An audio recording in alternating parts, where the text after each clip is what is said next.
राधे राधे। हरे कृष्णा। जय श्री हरि। ओम नमः शिवाय।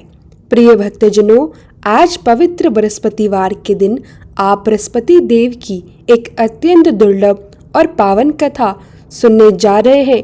जो भी भक्त इस कथा को श्रद्धा पूर्वक सुनता है, उसकी हर मनोकामना बृहस्पति देव की कृपा से पूर्ण होती है। आइए प्रेम, आस्था और शांत मन से कथा का श्रवण करें। भारतवर्ष में एक बार एक प्रतापी, दानी और उदार राजा राज्य करता था। राजा प्रतिदिन गरीबों और ब्राह्मणों की सेवा सहायता करता था, लेकिन उसकी रानी को यह बात बिल्कुल भी पसंद नहीं थी। वह ना तो दान देती, ना ही पूजा पाठ करती थी और राजा को भी दान पुण्य करने से रोकती रहती थी। एक दिन राजा वन में शिकार खेलने गए हुए थे और रानी महल में अकेली थी। तभी बृहस्पति देव साधु के वेश में राजा के महल पहुंचे और भिक्षा मांगने लगे, पर रानी ने भिक्षा देने से साफ इनकार कर दिया।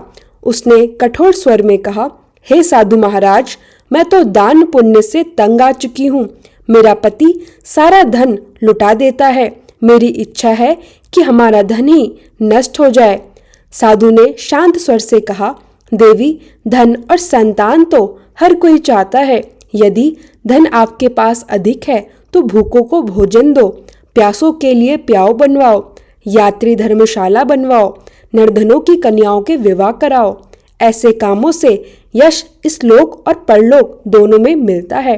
पर रानी पर कोई प्रभाव नहीं पड़ा। वह हठ पूर्वक बोली, मुझे ऐसा धन नहीं चाहिए जिसे बांटना पड़े। साधु ने कहा, यदि यही तुम्हारी इच्छा है तो तथास्तु, जैसा तुमने कहा वैसा ही होगा। गुरुवार के दिन घर लीपकर पीली मिट्टी से सिर धोना और भट्टी चढ़ाकर कपड़े धोना। ऐसा करोगी तो तुम्हारा समस्त धन नष्ट हो जाएगा। साधु यह कहकर चले गए। रानी ने जैसा वह बोला था बिल्कुल वैसा ही करना शुरू कर दिया। अब केवल 3 बृहस्पतिवार में ही उसका सारा धन दौलत सब नष्ट हो गया। परिवार भोजन के लिए भी तरसने लगा। राजा ने यह दयनीय अवस्था देखी और कहा, हे रानी, तुम यही रहो, मैं परदेश जाऊंगा। यहाँ मुझे सब जानते हैं, इसलिए मैं कोई छोटा काम नहीं कर सकता। राजा परदेश चला गया और जंगल से लकड़ियां काटकर बेचने लगा। उधर रानी और दासी दुख में रहने लगे। 7 दिन तक दोनों ने भोजन तक नहीं किया। रानी ने दासी से कहा, मेरी बहन पड़ोस के घर में रहती है, बहुत धन्यवान है, उससे कुछ मांग कर ले आओ ताकि हमारा गुजारा बसर हो सके। दासी रानी के बहन के घर गई, पर वह जिस समय पहुंची वह गुरुवार का दिन था और बहन बृहस्पतिवार की कथा सुन रही थी। कथा के बीच में वह ना उठी और ना ही कुछ बोली। दासी दुखी होकर घर लौट आई। रानी को सुनकर बहुत पीड़ा हुई, पर बहन को जब याद आया कि दासी आई हुई थी और वह बोल न पाई, तो कथा समाप्त होते ही वह स्वयं अपनी बहन यानी रानी के घर जा पहुंची। उसने कहा, बहन, कथा के समय ना उठते हैं ना कुछ बोलते हैं, इसलिए मैं कुछ भी उत्तर ना दे सकी। कहो, क्यों बुलाया था? क्या बात है? रानी रोते हुए बोली, बहन, हमारे घर खाने को अन्न तक नहीं है। 7 दिनों से हम दोनों भूखे हैं। बहन ने कहा, बहन, भगवान बृहस्पति सबकी मनोकामना पूरी करते हैं। तुम जरा अपने घर की जांच करवाओ, शायद कहीं न कहीं अन्न रखा हो। पहले रानी को विश्वास नहीं हुआ, पर आग्रह पर दासी भीतर गई और सचमुच अनाज से भरा एक घड़ा मिला।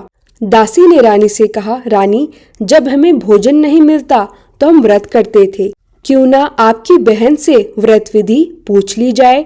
रानी ने अपनी बहन से पूछा।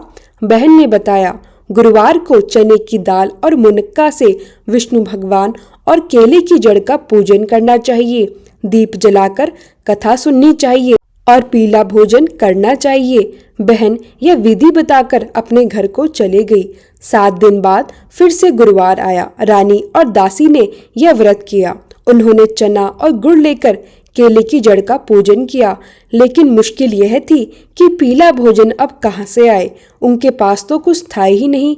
उनकी श्रद्धा देखकर बृहस्पति देव साधारण मनुष्य का रूप धरकर आए और दोनों के लिए 2 थाल पीला भोजन दे गए। रानी और दासी ने श्रद्धा से भोजन किया और हर गुरुवार व्रत करना आरंभ कर दिया। कुछ ही समय में उनका घर फिर से धन संपत्ति से भर गया। अब हर ओर खुशहाली थी, लेकिन रानी फिर आलस्य करने लगी। तब दासी ने उसे समझाया, रानी, पहले भी तुमने आलस्य किया था तो भगवान ने सब कुछ छीन लिया। अब हमें दान पुण्य, भलाई और सेवा का मार्ग अपनाना चाहिए। रानी ने बात मानी और फिर शुभ कार्य में धन खर्च करने लगी। नगर में उसका यश फैलने लगा। उधर प्रदेश में राजा दुखी होकर एक दिन जंगल में बैठा था। उसी समय बृहस्पति देव साधु रूप में प्रकट हुए और बोले, हे लकड़हारे, इस भयानक जंगल में तू अकेला यहाँ पर क्यों बैठा है? क्या कोई चिंता की बात है? इतनी चिंता क्यों?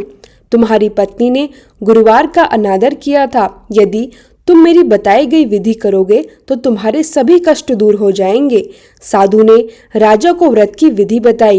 गुरुवार को चने मुनक्का का प्रसाद बनाना, जल में शक्कर मिलाकर अमृत तैयार करना और कथा कहना। राजा बोला, प्रभु, लकड़ी बेचकर मुझे इतना धन नहीं मिलता कि सब खर्चों के बाद कुछ बचा सकूं। मैं बहुत गरीब हूँ। साधु ने कहा, चिंता मत करो, कल शहर जाकर लकड़ियां बेचोगे तो आज के मुकाबले तुम्हें 2 गुना धन अधिक मिलेगा। यह कहकर साधु अंतर्ध्यान हो गए। इसी के बाद राजा की किस्मत बदलनी शुरू होती है। अगले गुरुवार राजा शहर गया। सचमुच उसे लकड़ियों के 2 गुने पैसे मिले। उसने चना गुड़ लाकर व्रत किया और कथा कही, लेकिन अगले गुरुवार वह कथा करना भूल गया। इससे बृहस्पति देवता नाराज हो गए। उधर उस नगर के राजा ने विशाल यज्ञ का आयोजन किया था और घोषणा कराई थी, आज कोई भी अपने घर में भोजन न बनाए, ना आग जलेगी, ना भोजन पकाया जाएगा। जो आदेश ना मानेगा उसे मेरे हाथ से दंड मिलेगा। राजा की आज्ञा के अनुसार सब लोग यज्ञ स्थल पर भोजन करने गए। लक्कड़हारा थोड़ा देर से पहुंचा। राजा उसे अपने घर पर भोजन कराने ले गए। रानी की दृष्टि एक खूंटी पर पड़ी जहां उसका हार टंगा था, पर वह दिखा नहीं। रानी को संदेह हुआ कि यह हार इसी व्यक्ति ने चुराया है। सिपाहियों ने उसे जेल में अब बंद कर दिया। जेल में राजा बहुत दुखी हुआ और उसी साधु को याद करने लगा। तभी साधु बृहस्पति देव प्रकट हुए और बोले, तूने कथा छोड़ी इसलिए यह तुझे कष्ट मिला। अगले गुरुवार जेल के दरवाजे पर 4 पैसे मिलेंगे, उनसे व्रत और कथा करना। गुरुवार को सचमुच उसे 4 पैसे मिले। राजा ने कथा की। उसी रात नगर के राजा को स्वप्न आया, जिसे तुमने कैद किया है वह निर्दोष व्यक्ति है। रानी का हार उसी खूंटी पर लटका है, उसे छोड़ो वरना तुम्हारा राज्य मैं नष्ट कर दूंगा। सुबह राजा ने हार उसी जगह पर पाया और लक्कड़हारे को सम्मान देकर उसे विदा किया। अब लक्कड़हारा अपने नगर की ओर चलता है। जब राजा अपने नगर पहुंचा, उसने देखा नगर पहले से भी अधिक बहुत सुंदर हो चुका है। नए तालाब, कुएं, बाग, बगीचे, मंदिर, धर्मशालाएं बन चुकी हैं। लोगों ने बताया, यह सब आपकी रानी और दासी की कृपा है।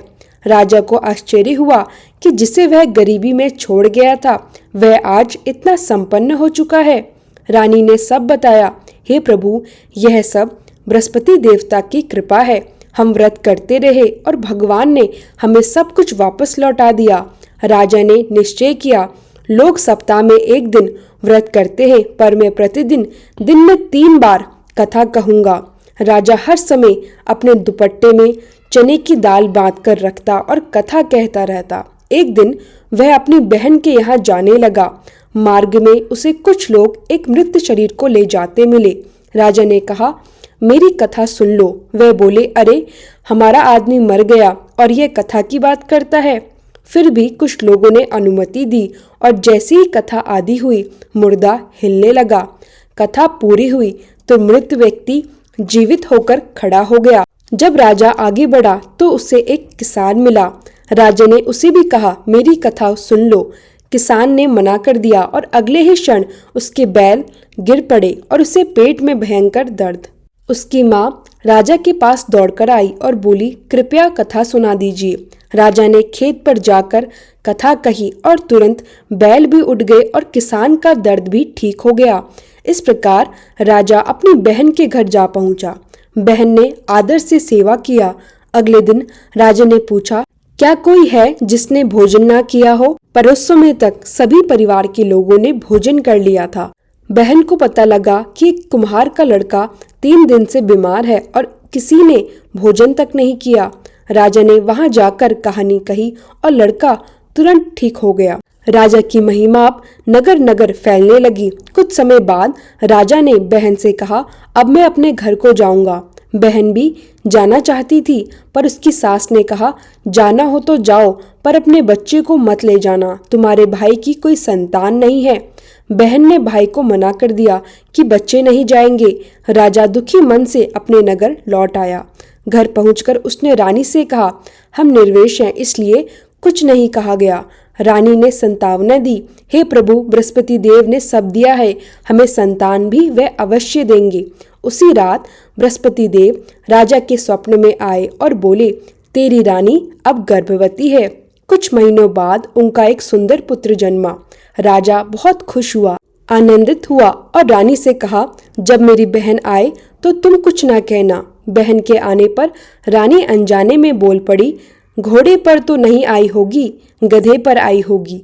बहन मुस्कुराई और बोली, अगर मैं मन में यह भावना न रखती तो तुम्हें पुत्र कैसे मिलता। बृहस्पति देव मन की हर सच्ची कामना पूरी करते हैं। जो भी भक्त श्रद्धा, भक्ति और प्रेम से गुरुवार व्रत करता है, कथा सुनता सुनाता है, बृहस्पति देव उसकी हर इच्छा पूरी करते हैं, उसकी रक्षा करते हैं और जीवन को सुख समृद्धि से भर देते हैं।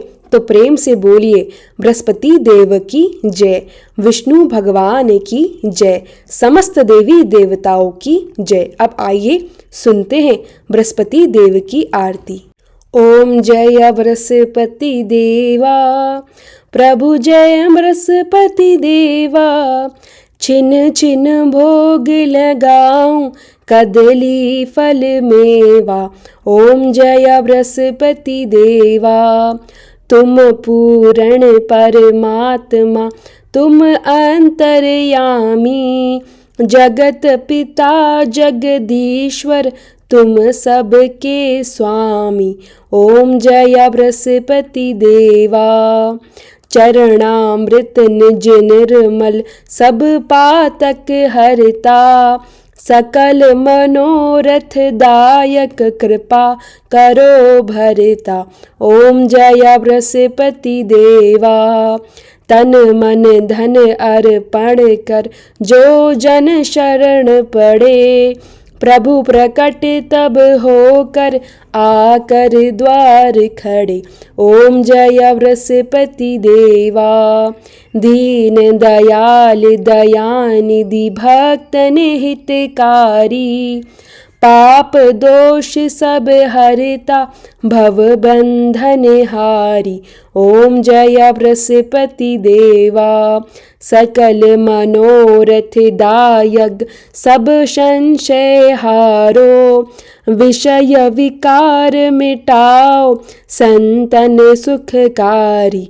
ओम जय बृहस्पति देवा, जो कोई आरती तेरी प्रेम सहित गावे, जेठानंद आनंद कर, सो निश्चय पावे। ओम जय बृहस्पति देवा, प्रभु जय बृहस्पति देवा, प्रेम से बोलिए बृहस्पति देवता की जय।